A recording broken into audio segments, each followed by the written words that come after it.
Boa tarde aos amigos da TV 247. Começa agora.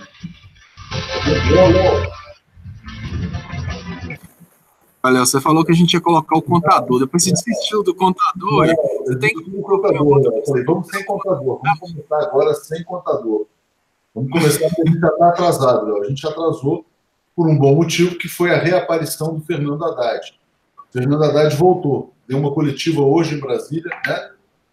Na liderança do PT, estava lá a Gleisi, estava lá o Paulo Pimenta, né? E ele falou, inclusive, Léo, que vai entrar com uma ação contra o WhatsApp nos Estados Unidos pela disseminação de fake news na campanha presidencial ao Brasil. Também se colocou num papel de liderança nessa frente democrática que está se formando, né? Então, agora é um fato importante, ele reassume o protagonismo. Nós vamos falar sobre esse tema, sobre a volta do Haddad, que acabou de acontecer, e vamos falar também, naturalmente, sobre o governo ficha suja que o Bolsonaro está montando. Só tem gente enrolada, viu, Léo? Léo, eu queria, antes de mais nada, dar aí um bom dia para todo mundo que está chegando, pedir vocês para compartilharem para a gente aumentar o alcance. Por um motivo nobre hoje, que foi a coletiva do Haddad, a gente atrasou um pouco o Léo ao quadrado, mas a gente tem a chance ainda de chegar até um grande número de pessoas com vocês ajudando, compartilhando. Lembrando que a gente não transmite no Facebook esse programa, por isso a gente precisa que você faça um compartilhamento também no Facebook. E enquanto as pessoas compartilham, eu vou comentar aqui como são as coisas. Quando as democracias elas ruem, né, quando chega ao ponto em que o poder judiciário é cooptado pelo sistema de golpe, é necessário correr atrás de outros poderes, outras instâncias, ou então outras jurisdições de poder judiciário para tentar solucionar problemas que deveriam ser solucionados aqui no Brasil, ou até mesmo nos países que estão sofrendo golpe. Eu vou contar para vocês uma história bizarra que aconteceu na Nigéria, que é para mim uma espécie de espelho de futuro do que vai ser o Brasil daqui a uns anos.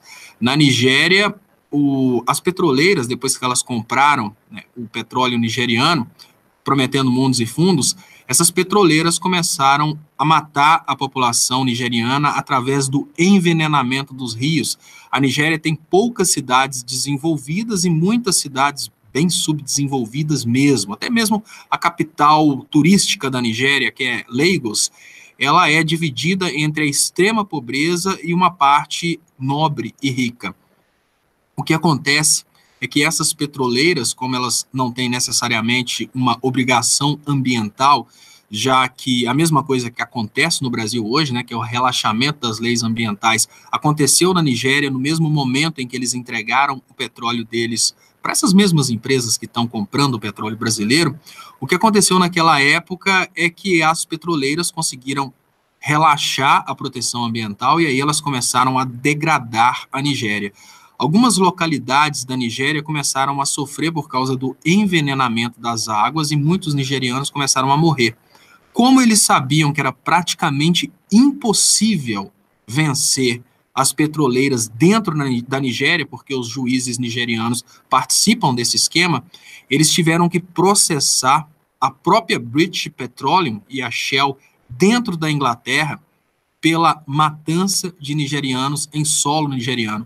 Hoje o Brasil acaba sendo obrigado a fazer algo semelhante. Por quê?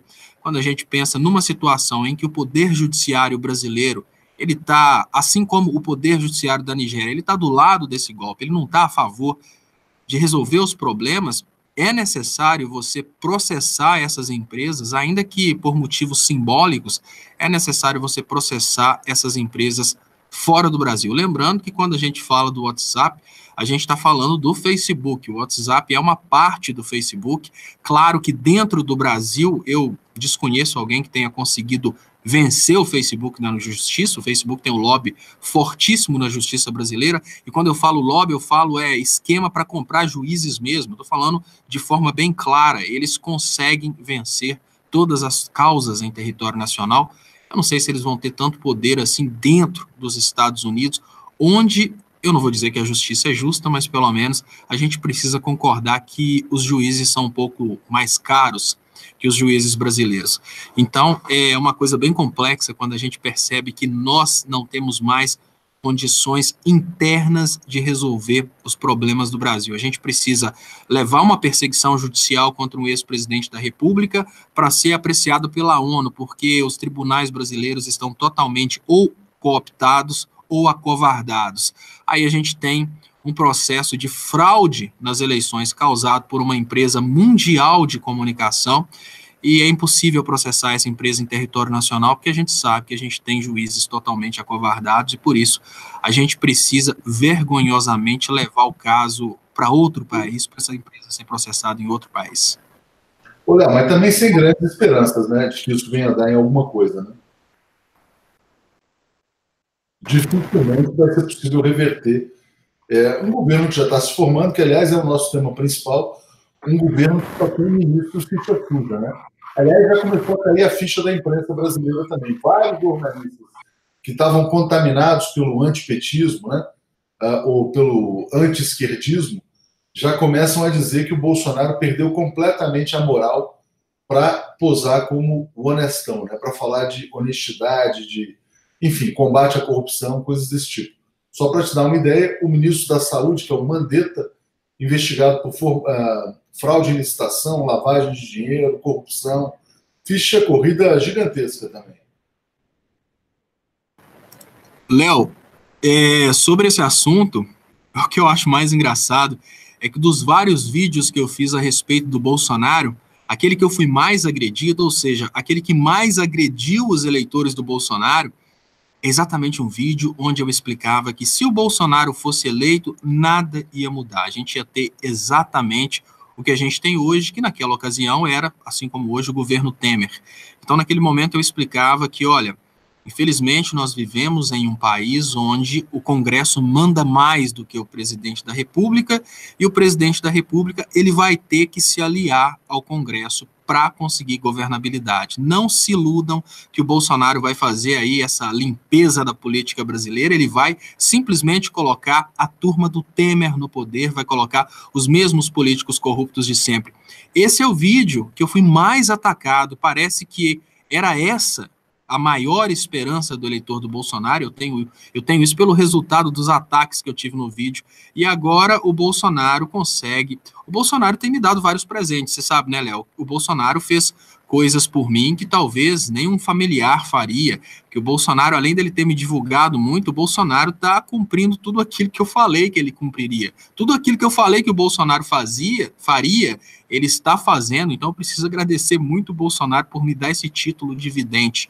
Mas, obviamente, brincadeira à parte, não tem como o Bolsonaro governar sem a mesma equipe que derrubou a Dilma, não tem como ele governar sem a mesma equipe que fez o apoio ao Michel Temer, não tem como o Bolsonaro governar sem a turma do Aécio. Simples assim, Bolsonaro é tão Aécio quanto Aécio é Anastasia aqui para os mineiros, mas uma coisa a gente precisa concordar.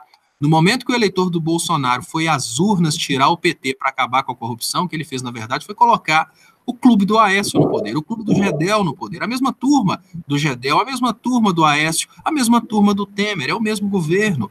São os mesmos escândalos desses últimos 3 anos. E tudo... Não dá nem para comparar, Fecha aí, Léo, fecha teu microfone. É muito pior. É muito pior. Por exemplo, você fala que é a mesma turma? Não, não é a mesma turma. Se você parar para pensar, esse Mandetta é multiplamente investigado. A gente vai receber daqui a pouco, no programa Brasil Primeiro, com a Luiz Mercadante, o Arthur Quioro. O Arthur Quioro, que foi ministro da Saúde da presidente Dilma. É um cara que sempre foi voltado para a medicina pública, diferentemente do Mandetta, que é um cara que representa os planos de saúde, os interesses empresariais. É um cara que foi, por exemplo, presidente da Unimed, lá no estado dele. Né? Então, é um enfoque totalmente diferente. O Ray Lula Rousseff está dizendo aqui, ó, os contos de Franz Kafka são livros de criança perto da realidade que está acometendo este país e este povo doente. Né?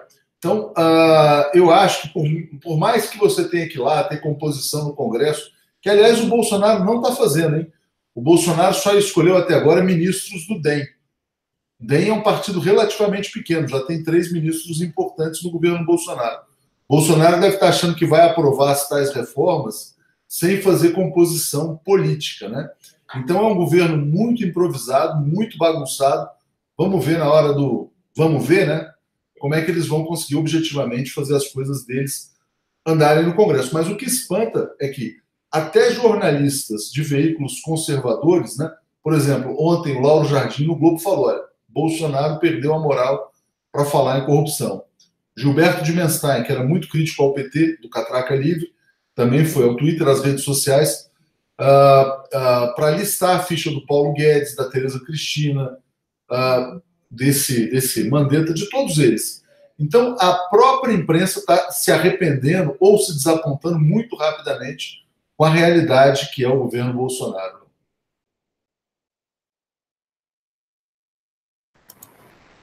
Sim, a realidade é que a imprensa nunca se iludiu com o governo Bolsonaro. A imprensa quer aquilo que o Bolsonaro sempre criticou, que é a boquinha. A imprensa, que sempre teve um problema sério com os governos de esquerda, que é para onde vai o orçamento, uma imprensa que ficou muito feliz com a eleição do Dória, afinal de contas, enquanto o governo Haddad tinha que realizar obras, o governo Dória podia realizar propaganda. Essa imprensa, talvez ela não esteja ainda conseguindo fechar com o Bolsonaro aquela verba do cala-boca, mas não duvide que isso vai acontecer. A imprensa... Caiu um viaduto aqui em São Paulo, né? O viaduto caiu, a herança que o Dória está deixando para os paulistanos da sua gestão como prefeito, né? O viaduto da Marginal Pinheiro. Eu acho estranho até falar gestão Dória como prefeito, porque um governo todo baseado em propaganda, que é a tendência do governo Bolsonaro, né, essa tendência de colocar pessoas famosas, pessoas conhecidas, mas obviamente não fica só aí. Aqueles ministérios que não são importantes nem estratégicos sobre o aspecto das elites, esses ministérios são assumidos por figuras conhecidas. Por exemplo, o que uma colônia tem para falar a respeito de tecnologia? É contraditório você imaginar colônia e tecnologia, assim como é contraditório você imaginar colônia e relações internacionais. Então, quando você pensa nessas pautas, até mesmo o trabalho, né? Como assim Ministério do Trabalho em um lugar onde a escravidão é permitida, né? Onde os direitos trabalhistas vão acabar? Então, numa circunstância em que aquele ministério é algo puramente fantasioso, lúdico e figurativo, né? Como diria o Temer, decorativo, aí ele coloca uma pessoa conhecida, uma pessoa que ajudou na campanha, uma pessoa que sabe falar mal do PT. Quando é uma coisa estratégica, como, por exemplo, colocar no Ministério da Saúde, uma pessoa que, obviamente, vai defender os interesses das empresas de saúde privada. Isso aí ele já faz para atender as dívidas de campanha. Então, é exatamente isso aí que é o governo Bolsonaro, que é o governo liberaloide, que é o governo Dória. A gente pode imaginar o governo Bolsonaro como sendo uma versão nacional de um governo Dória. O que acontece agora? A imprensa não está decepcionada, a imprensa está se fazendo de decepcionada para abrir a torneira, porque um governo que governa contra o povo, ele é muito vulnerável, ele pode tomar muita pancada da imprensa. Então é melhor que o Bolsonaro feche logo verbas com essa imprensa do que ele perder a popularidade. Então a imprensa, na verdade, já está gritando que era o meu. E o detalhe é o seguinte, numa situação em que a imprensa grita que era o meu, as empresas de saúde privada gritam que era o meu, as empresas de educação privada gritam que era o meu, Ministério do Trabalho, Ministério da Tecnologia, Ministério da Agricultura, com pessoas famosas que não tem nada a ver com a pauta, pelo menos sobre o aspecto do interesse público. O detalhe é o seguinte, a voz que nunca vai ser ouvida é a voz do povo gritando que era o meu. Você pode ter certeza que vamos ter presidente representando plano de saúde, vamos ter presidente representando empresas que querem terceirizar os trabalhadores, ou seja, vamos acabar com a estabilidade do servidor público, nós vamos ter governo representando todo tipo de coisa, educação privada em detrimento da educação pública. A única coisa que a gente não vai ter representação a partir do governo é do grito de quero o meu, vindo da população mais pobre, que infelizmente acabou votando no Bolsonaro e agora tem aí que lidar com essa situação sem reclamar muito, né, Léo? Porque, afinal de contas, a única forma do Brasil reclamar hoje é com consciência política e reclamar numa direção. Uma crítica que eu faço é, numa greve dos caminhoneiros, alguns caminhoneiros gritando pelo modelo anterior, que era o modelo do governo Dilma, o modelo do governo Lula, em compensação, outros caminhoneiros exibindo faixa de Bolsonaro 2018. Então, ou seja, antes desse povo conseguir se sintonizar dentro de uma ideologia política, é bem difícil até de pensar na possibilidade desse povo gritar alguma coisa, que senão ele pode gritar errado. A gente tinha caminhoneiros gritando pela redução do preço do diesel, e a resposta que eles tiveram com a faixa Bolsonaro 2018 pendurada no caminhão deles foi agora o anúncio da privatização da única distribuidora que tinha condição de pressionar as demais distribuidoras para manterem um preço a favor da população. Léo, a Petrobras é muito mais ampla do que isso, né? Porque não é simplesmente pressionar.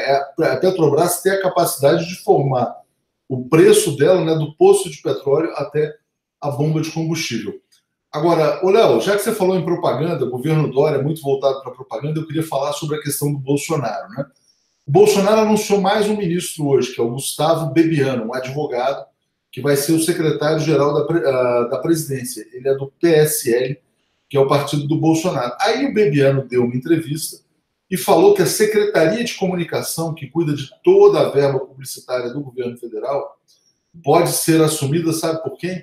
Pelo Carlos Bolsonaro, vereador do Rio de Janeiro, filho do Bolsonaro. Ou seja, é o pai colocando o filho para cuidar de todas as verbas de publicidade oficial com os veículos de mídia. E aí eu fui dar uma olhada no Twitter do Carlos Bolsonaro, é muito interessante, porque ele bate muito na imprensa. Ele briga muito com o Globo, com Folha, com a mídia tradicional. Ele fala que a mídia tradicional é propagadora de fake news. E aí a gente pode ter essa possibilidade de você ter um filho do Bolsonaro cuidando de um orçamento gigantesco e tentando, na visão dele, né, talvez, domesticar a imprensa através da publicidade, Léo.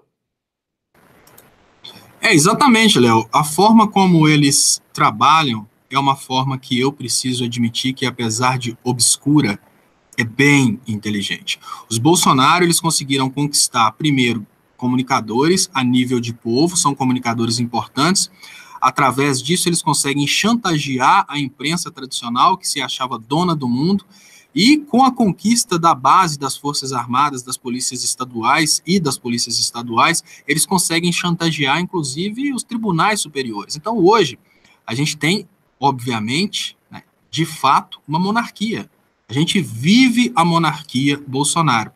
É interessante que os eleitores do Bolsonaro devem achar isso interessante, né? Porque eles não elegeram, obviamente, um presidente da República, eles queriam um rei.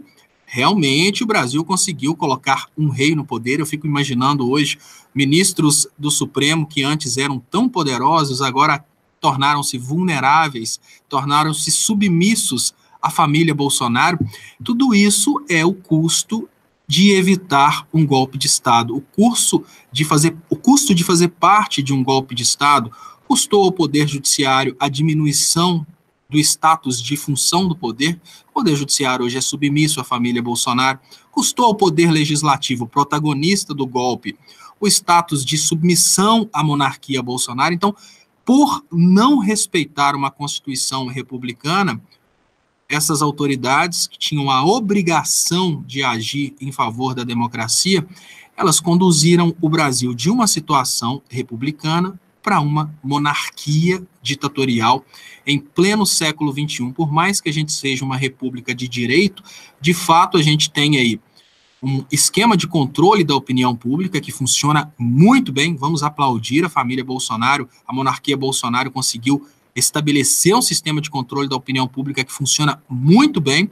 Eles conseguiram relacionar-se, criar laços tão fortes com as instituições militares que eles já estão acima do poder judiciário.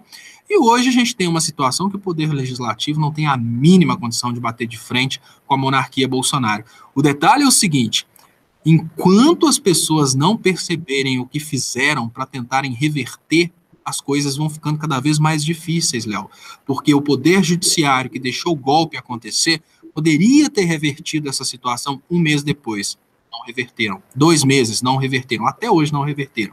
Poderiam ter evitado a continuidade disso, evitando a prisão do ex-presidente Lula. Se omitiram mais uma vez. O detalhe é que à medida em que a monarquia Bolsonaro cresce, os verdadeiros culpados pelo golpe de Estado, eles vão desaparecendo. A gente vê um STF totalmente acovardado, ficando cada vez mais frágil, a gente vê um poder legislativo protagonista do golpe, ficando cada vez com menos poder de legislar, a gente vê uma situação em que pessoas que antes eram insignificantes na política, tomando um protagonismo e um status de monarquia dentro do Brasil. Tudo isso porque as pessoas que tinham a responsabilidade de cuidar do status de república que a gente tinha, eles preferiram cooptar com o golpe. Veio o playboy mineiro, protagonizou o golpe, e no lugar dele ser combatido por uma atitude antidemocrática, antirrepublicana, ele foi apoiado. E o preço quem paga, obviamente, é o povo, mas o preço maior, Léo, quem paga é quem tem um patamar mais alto, porque quanto maior, maior o tombo. Quem paga o preço mesmo é o Poder Judiciário, que hoje pode tomar tapa na cara, na rua, a partir de um policial. Estamos vivendo um estado policial em que aquele filhinho de papai que estudou para ter uma carteirinha da OAB, para ser promotor, para ser procurador ou para ser juiz, hoje ele pode ser parado numa blitz, tentar dar carteirada e tomar tapa na cara. Hoje, um poder judiciário que tem a sua maior instância em Brasília, o STF, pode ser fechado por um cabo e um soldado. Estamos vivendo hoje uma situação em que os verdadeiros protagonistas do golpe começam a sentir o resultado do golpe que eles acabaram, mesmo que indiretamente, apoiando. Léo, tá boa a gola da camisa aqui? Levei uma bronca que a gola estava bagunçada aqui da Maria. Tudo bem? Melhorou? Isso aí requer uma especialidade, que tem que ter um curso EAD para isso, que eu não fiz ainda não. Eu não sei dessas coisas não, Léo. Legal. Eu sei que eu chego... É até engraçado a minha situação de figurino, Léo. Aqui tá tudo tão corrido, tem um monte de camisa aqui. Eu uso as 3 camisas durante todo o mês. Não sei dessas coisas. Ô, Léo, mas me conta uma coisa. Aliás, tem umas camisas suas aqui, tem umas camisas xadrez aqui. Ô, Léo, e o nepotismo, e o fato dele escolher o filho? Você acha que nem isso vai incomodar o eleitor do Bolsonaro? Você acha que ele não vai ligar para essa questão de, pô, imagina se a Dilma chamasse a filha, se o Lula chamasse um filho, um escândalo que não aconteceria, né? Que teria acontecido. Agora, o cara, eventualmente, ou chamar o filho, ou colocar a área de comunicação sob a influência de um dos filhos, é uma situação estranha. Quando a gente já teve o Itamaraty também decidido pelo outro filho, né? Agora a gente tem que começar a investigar também o que cada filho pensa sobre cada assunto. Léo.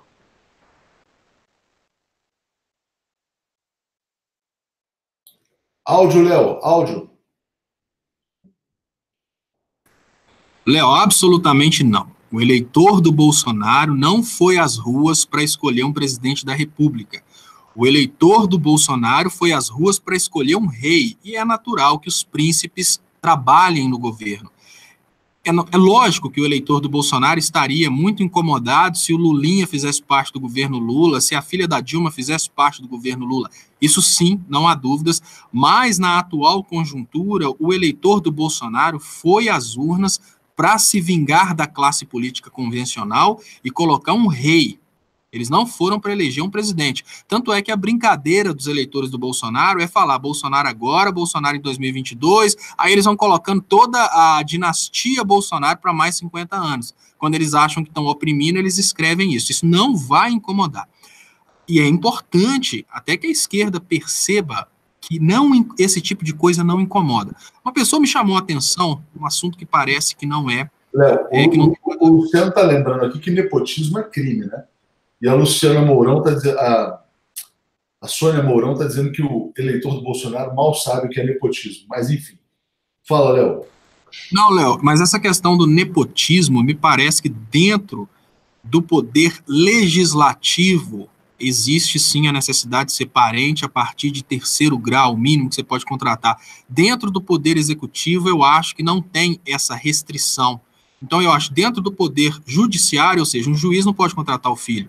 Dentro do poder legislativo, o vereador ou deputado ou senador não pode contratar um filho, mas dentro do poder executivo eu acho que pode. Precisa ver, isso aí é direito administrativo, tem que voltar lá nos livros para estudar. Mas eu acho que é só o poder executivo que pode, o que significa que em termos legais não é ilegal, seria imoral, mas não vai incomodar. Eu faço um paralelo importante aqui, que é a questão de tentar atacar as igrejas evangélicas falando que o pastor fica com o dinheiro. Isso não incomoda o fiel. Não incomoda porque o fiel entrega aquele dinheiro para o pastor sonhando em ser tão próspero quanto o pastor. Ou seja, Na hora que você, que se incomoda com o fato do pastor estar ficando rico com o dinheiro do fiel e o fiel ficando sempre pobre, na hora que você tenta conversar com aquele fiel falando, olha, você não está vendo aquele pastor lá comprando um jatinho, super milionário, e você pobre, aquele fiel já foi convencido que aquele pastor tem aquilo porque merece e que ele também tem que fazer por merecer. Ou seja, já se criou uma justificativa até para o fiel não ter raiva daquilo. Entendeu? Então, esse argumento não vai tirar ninguém dessas igrejas falsas. Assim como o argumento de que o Bolsonaro está colocando os filhos no governo não vai diminuir a popularidade do Bolsonaro. E é importante essa informação, porque como as pessoas tendem a enxergar os outros com os próprios olhos, né? Quem falou isso não fui eu, foi o Freud. A tendência nossa é imaginar, isso é tão absurdo que isso me incomoda. Como me incomoda, deve incomodar os outros. Não, não é bem assim.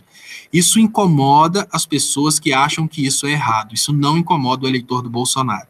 O eleitor do Bolsonaro votou para tirar os políticos convencionais e ele está disposto, inclusive, o eleitor do Bolsonaro não vai se incomodar se o Bolsonaro fechar o Congresso. O eleitor do Bolsonaro não vai se incomodar se o Bolsonaro suspender eleições e já colocar a dinastia Bolsonaro no poder. Isso não incomoda.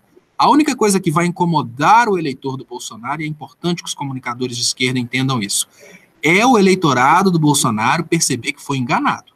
Isso vai incomodar, porque isso incomoda qualquer um. Quando você percebe que você foi enganado, você se torna um pouco mais revoltado. Agora, falar que o Bolsonaro vai colocar filho no poder, não, é família Bolsonaro, é tudo perfeito, não é corrupto, é tudo gente boa.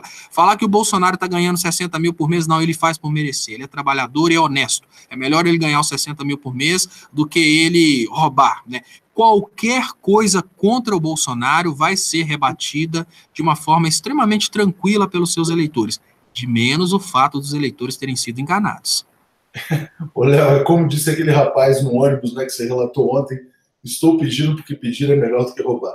Fernando Gigante está aqui no Superchat dizendo, nepotismo, substantivo masculino, autoridade exercida pelos sobrinhos ou demais parentes do Papa na administração eclesiástica. A origem é papal da expressão relacionada ao nepotismo. Léo, você sumiu, cadê você? Deixa eu falar das próximas notícias que a gente tem aqui, ó. Novos generais, comando das Forças Armadas anunciado, né? Ficando ainda nessa questão do filho do Bolsonaro, eu queria que você abordasse um outro ponto, Léo, que é a posição radical dele contra a imprensa tradicional. Você acha que essa imprensa que apoiou o golpe contra a presidente Dilma Rousseff, que apoiou a prisão ilegal do Lula, vai comer o pão que o diabo amassou nessa era Bolsonaro, ou eles vão acabar chegando a um acordo, um entendimento, uma composição? Léo, eu não acho que eles vão comer o pão que o diabo amassou, porque a imprensa, ela representa um poder ainda maior que o próprio poder constituído, o poder judiciário. Porque a imprensa é muito difusa, você não tem condição de mandar um soldado e um cabo prender a imprensa ela é dispersa. A imprensa, ela não procura orientar. Se a imprensa procurasse orientar, ela não tinha trabalhado contra o Brasil durante todo o governo Lula, todo o governo Dilma. Se a imprensa procurasse orientar, ela não tinha trabalhado, obviamente, contra a Dilma, causando a maior crise econômica da nossa história. A imprensa quer lucro, a imprensa quer dinheiro. Então, o que eu acho que vai acontecer é que a gente vai ter aí um acordo entre o Império Bolsonaro, né, a monarquia Bolsonaro, e a imprensa convencional. Mas, enquanto esse acordo não acontece, enquanto esse acordo não acontece, a monarquia Bolsonaro vai trabalhando com seus youtubers, diga-se de passagem, tão eficientes quanto a imprensa convencional, ou até mais eficientes que a imprensa convencional, porque a juventude está muito na internet hoje em dia. Então, não vou dizer que os bolsonaros não dependam da imprensa convencional, mas a imprensa convencional não bota medo nos Bolsonaro. É bem diferente da situação do Lula, da situação da Dilma, em que eles eram reféns da imprensa convencional. Hoje não.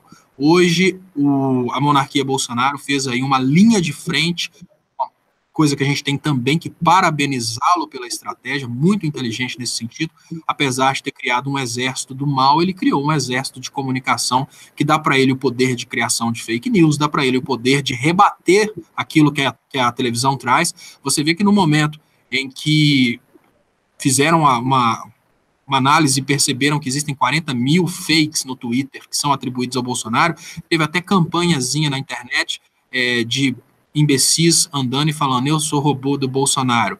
Quando o WhatsApp, quando teve o caso aí do impulsionamento de campanha no WhatsApp, apareceram bobos na internet falando, eu sou o cara que faz a campanha no WhatsApp. Então, a imprensa paralela do Bolsonaro está muito eficiente, o que significa que a imprensa convencional não tem esse poder que ela acha que tem mais não, esse poder de chantagem.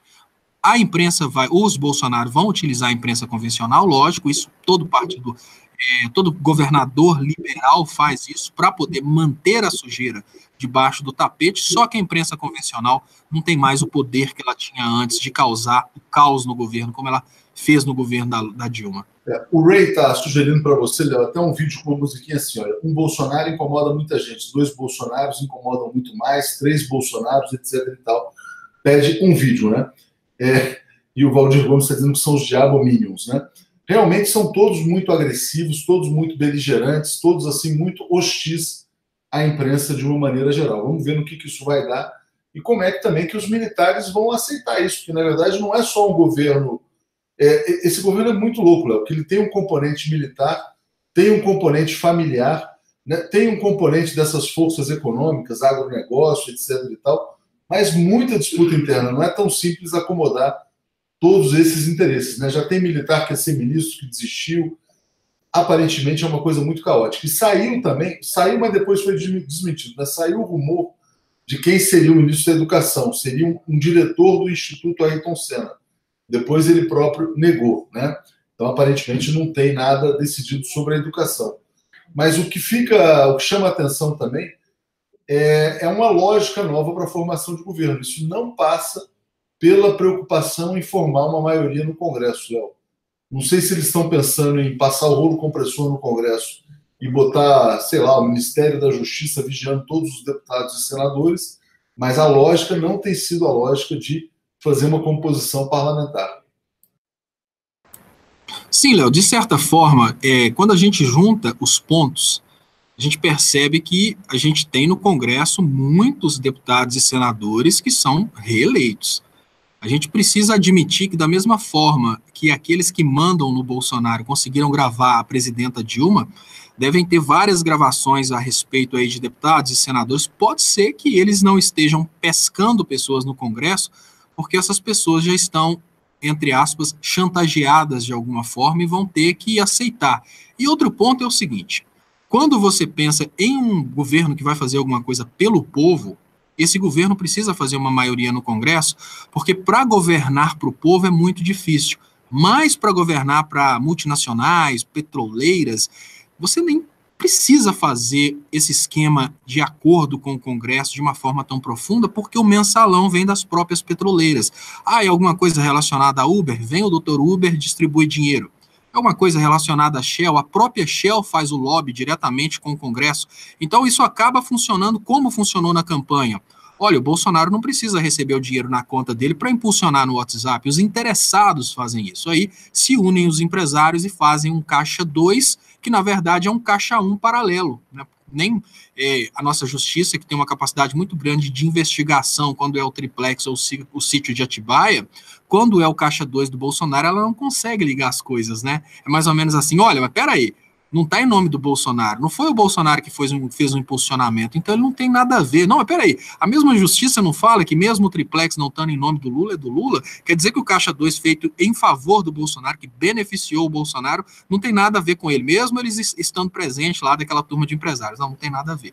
Mas o que acontece? Nós temos uma situação em que, porque o governo não vai fazer absolutamente nada a favor do povo, o lobby pode vir diretamente dos interessados, e ele pode fazer exatamente aquilo que ele fez durante a campanha. Olha, se vocês me querem eleito, eu não quero nem saber, não me passa dinheiro não, vocês já fazem aí, combina direto com o estrategista, o que cada um vai fazer. O estrategista fala, você passa tanto para esse pastor, tanto para esse, você passa tanto para o WhatsApp, você passa tanto aqui para o Twitter. Pronto, está resolvido o impulsionamento. Da mesma forma, pode ser que o Bolsonaro, olha, reforma da Previdência, ele vira para o lobista e fala, olha, nem me dá o trabalho de ter que dar cargo para um, cargo para outro, negocia diretamente esses votos aí. O lobista vai lá e negocia diretamente no Congresso. Ô, Léo, já que você falou em pastor, né, você quer mais uma notícia ruim de mais um ministro aí chegando, não? Pode falar, Léo. Não é pastor, mas é quase, né? Porque também é ligado ao partido lá dos evangélicos. O ministro das cidades provavelmente será o Celso Russomano, né? Que foi candidato várias vezes aqui a prefeito de São Paulo, nunca ganhou, mas é um cara extremamente polêmico também. Antes eu vou ler o comentário aqui do Fernando Souza dizendo: a direita café com leite. Os Minions relativizam com medo de encarar a realidade. São doentes sob efeito de analgésicos mentais. Olavismo é o nome do analgésico. A realidade é a cura. Mas a realidade está se mostrando muito dura, viu, Léo? Celso Russomano, ministro da Justiça não, das cidades, também é mais uma notícia aí para deixar as pessoas perplexas. Léo, eu não sou daqueles que está torcendo para que as coisas deem errado, mas eu sou daqueles que está torcendo para que o Bolsonaro consiga educar o maior número de pessoas no mais curto espaço de tempo. Então, quanto mais merdas o Bolsonaro fizer no início do seu governo, mais fácil fica para a população entender que ele não é um bom governante, talvez tentar reverter isso antes desses 4 anos de entrega. Eu já vejo que, de fato, nós não temos mais absolutamente nada estatal. Eu vejo, de fato, todos os funcionários públicos desempregados, todos os servidores públicos desempregados, trabalhando através de terceirizadas. Eu vejo isso de fato. O Zema aí das Minas Gerais já está anunciando que vai acabar com a estabilidade do servidor.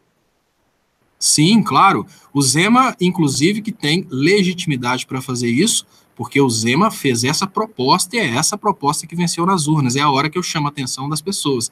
O professor de Minas, ele achou que vingaria do Pimentel, né, pirraçando o Pimentel nas eleições, porque o Pimentel não teve condição, durante a crise econômica, de pagar os professores em dia. Aí o professor foi vingar do Pimentel e colocou o Zema no poder. É o que eu falo, a esquerda nunca vinga da esquerda. Toda vez que uma pessoa de classe trabalhadora vota no liberal achando que está vingando da esquerda, na verdade ele está dando um tiro no próprio pé, porque o Pimentel está tranquilão lá, provavelmente muito mais rico que 99,99% dos professores, ele não vai sofrer tanto o governo Zema como os professores vão. Então, no momento em que o professor achou que estava pirraçando o Pimentel, deixando de votar no Pimentel para votar no Anastasia, no momento que o professor ou o servidor público achou que estava pirraçando o Pimentel, pirraçando a Dilma por causa da mamadeira de piroca, quem se pirraçou, na verdade, foi o servidor público, foi o professor de Minas, e agora realmente é esperar acontecer. Eu acredito, inclusive, que ele consiga vender a CEMIG, apesar da gente ter aí essa emenda constitucional dentro de Minas Gerais, até feita pelo deputado, hoje eleito, deputado federal Rogério Corrêa, que não pode vender a CEMIG sem um referendo, mas em tempos liberaloides pode ser que isso seja permitido. Ele está negando, né, Léo? Ele está negando, mas de qualquer maneira, do jeito que as coisas vão, não é uma notícia ruim, parece um caminhão de notícias ruins por dia, né? Então, realmente, a gente está vivendo um cenário assustador. Léo, a gente vai ter que ir encerrando um pouco mais cedo hoje, porque daqui a pouco a gente já vai ter aqui o Arthur Quioro, que foi ministro da Saúde, falando sobre os Mais Médicos, né? Esclarecendo todos os pontos importantes desse programa, que está acabando. Mas eu queria te pedir para falar um pouco sobre isso, porque até a mídia golpista, que apoiou o golpe contra a Dilma, etc. e tal, não tem como não retratar a realidade. Se você pegar os sites da Globo, Jornal Globo, etc., eles estão relatando já situações de caos na saúde pública em vários municípios de cidades que estão praticamente ficando sem atendimento médico por essa questão de não ter mais médico cubano, né? O presidente de Cuba, Dias-Canel, foi ao Twitter ontem e disse que seus médicos são heróis, né?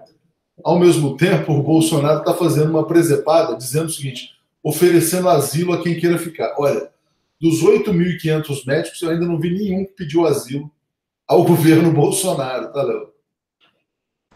Não, Léo, eu acho engraçado que eu fiz um vídeo há 4 dias atrás, falando, pessoal, façam essa mensagem chegar até o mito, para o mito dar asilo aos médicos cubanos, revalidar o diploma dos médicos cubanos e dar dignidade para os médicos cubanos. A gente sabe que se ele fizer uma coisa dessa na prática, ele vai estar traindo um dos financiadores de campanha, que foi o Conselho de Medicina. De certa forma, tanto fazendo para um lado quanto para o outro, ele leva a borrachada, mas Eu não acho que os médicos cubanos vão querer pedir asilo, deixar uma história para trás e viver num país que se torna cada vez mais fascista, até porque o problema do Bolsonaro com os médicos cubanos é de nível ideológico. Se os médicos cubanos ficarem no Brasil, num país onde o presidente desrespeita os médicos cubanos, esses médicos cubanos vão ser desrespeitados pela população. Eu falo, Léo, eu particularmente, eu já estava empregado na Inglaterra, formado na Inglaterra, já numa profissão de desenvolver carreira. Quando a Inglaterra votou pelo Brexit, obviamente, eu já tinha garantido o meu direito de ficar na Inglaterra, né? Se eu tivesse ficado, eu já teria feito minha cidadania inglesa, eu já tenho cidadania europeia, mas eu teria feito inglesa também. Mas o sentimento de ter votado o Brexit me desanimou de morar na Inglaterra. Então eu pensei, olha, por mais que eu tenha documento desse país, esse país votou contra o imigrante, esse país não gosta de mim. Então, por mais que eu tenha direitos de ficar nesse país, eu esteja construindo uma carreira para ganhar dinheiro nesse país, eu não quero ficar aqui. Eu não me sinto bem aqui. Eu não me sinto, digamos assim, eu não me sinto bem-quisto aqui. É a mesma coisa do México cubano. No momento em que o brasileiro vota em um candidato, agora eleito, que falou mal dos médicos cubanos durante todo esse tempo, oferecer asilo não adianta. O cubano sabe que ele não vai ser bem tratado num país onde o presidente falou mal dele durante todo esse tempo. Claro, Léo. E aqui, ó, eu vou trazer um comentário que eu acho importantíssimo do Paulo Eduardo. Coloca uma questão de difícil resposta.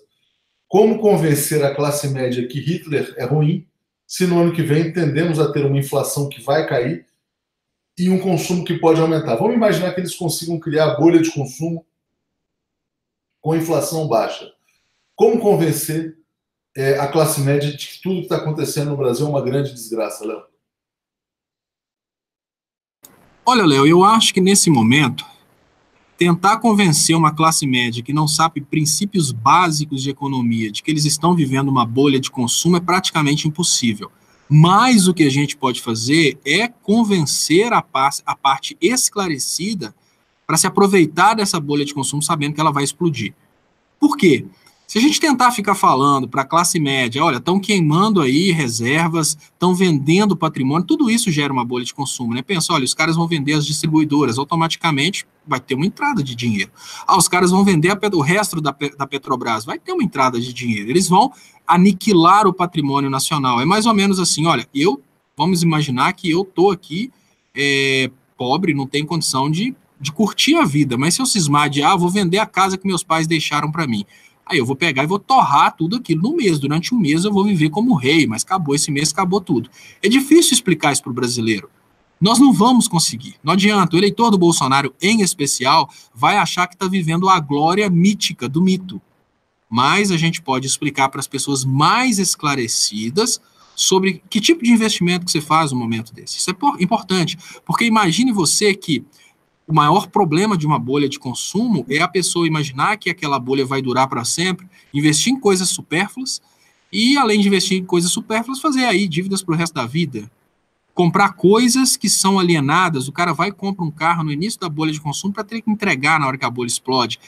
A gente pode esclarecer as pessoas realmente boas de como viver essa bolha de consumo, sabendo que ela vai estourar, como aproveitar o máximo dela, deixar que o bolsominion se iluda e, né, use aí um carro zero por alguns meses, entregue depois, ou então consiga ter o sonho realizado, o sonho da casa própria, e fique dentro dessa casa aí por alguns meses para entregar depois. Bolha é isso mesmo.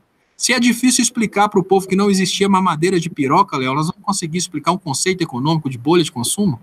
Pois é. O Walter Cides Almeida está dizendo aqui, ó, esse povo só vai acordar quando tiver qualquer questão trabalhista e procurar um sindicato que os represente. Aí vão descobrir, não tem mais sindicato. Então vão ter que recorrer ao Papa. Léo, eu vou te pedir para fazer um encerramento, porque a gente já está aqui com o Mercadante, com o Quioro também, a gente vai ter que bater um papo antes da gravação, né? Vou esclarecer tudo sobre Mais Médicos. Peço desculpas, começando depois hoje, em função da transmissão do Fernando Haddad, né? E, enfim, termino aqui a minha parte pedindo as inscrições, agradecendo a todos pelo apoio e lembrando que os assinantes solidários podem se tornar assinantes em Brasil247.com/apoio, além, né, daqueles que já são membros e podem vir a ser membros do canal. Léo, com você. Áudio, Léo. Bom, Léo, eu queria agradecer a todo mundo que ajudou aí compartilhando, todas as pessoas que participaram, e queria convidar vocês a se inscreverem na TV 247, se inscreverem também no canal Leonardo Stolpe. Gostaria de avisar que o Papa não tem nada a ver com isso. Não adianta tentar pedir ajuda para o Papa, porque ele avisou desde o início sobre o que estava acontecendo no Brasil, tentou avisar sobre a prisão ilegal do Lula. Uma coisa que eu acho que a gente tem que fazer agora é deixar o Papa descansar, porque ele fez tudo o que podia. Agora é deixar a lambada roer no lombo do trabalhador brasileiro quando ele perder emprego, porque vai servir de uma forma pedagógica. Mas o mais importante, orientação. Sem explicar o pobre que ele é pobre, sem explicar o brasileiro sobre o entreguismo, a gente não vai conseguir chegar a lugar nenhum. Agora é esperar queimarem tudo que foi reservado, a bolha vai estourar uma hora, o Semancol vai chegar, e a gente já não vai ter mais estatais, não vai ter mais patrimônio. A gente começa a reconstruir daí, infelizmente, bem menorzinho, mas é isso que o Brasil escolheu e é melhor já ir se acostumando. Valeu, Léo. Obrigado a você. Um grande abraço a todos. E a gente volta daqui a pouquinho. Valeu.